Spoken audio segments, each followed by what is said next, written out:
Dante, ano na ang latest dyan sa filing ng COC?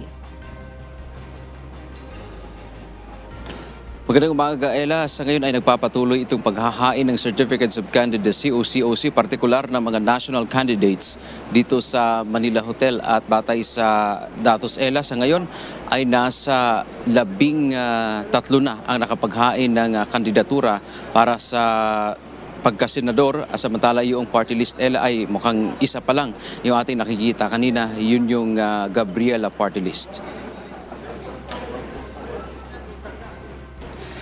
Sa ika-4 na araw ng paghahain ng Certificates of Candidacy o COC para sa May 12, 2025 midterm elections, una naghain ng kandidatura ang mga aspirants para senador ng Makabayan Bloc. 11 ang mga nasa senatorial lineup ng grupo.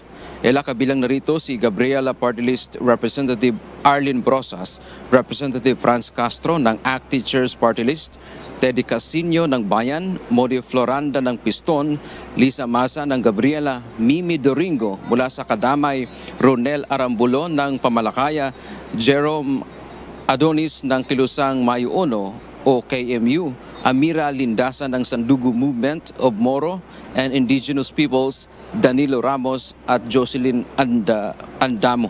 Kabilang sa isusulong anya ng mga ito, Ella, ay kapag naluklok nga sila sa Senado ay yung wakasan ang kontraktualisasyon pagsulong sa karapatan ng ating bansa sa West Philippine Sea. Ayon kay Representative Franz Castro ay tututulan nila na magkakaroon ng confidential funds ang lahat ng ahensya ng gobyerno.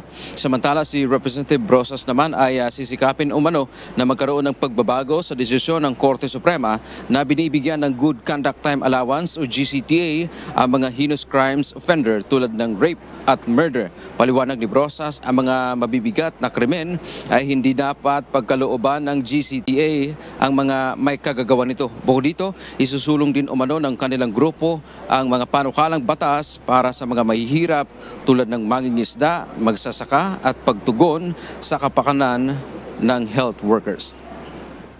Ella, batay nga sa kasaysayan ng paghahain ng kandidatura ng Makabayan Bloc, ito na yung pinakamaraming senatorial slate na kanila ngayong naghain ng COC.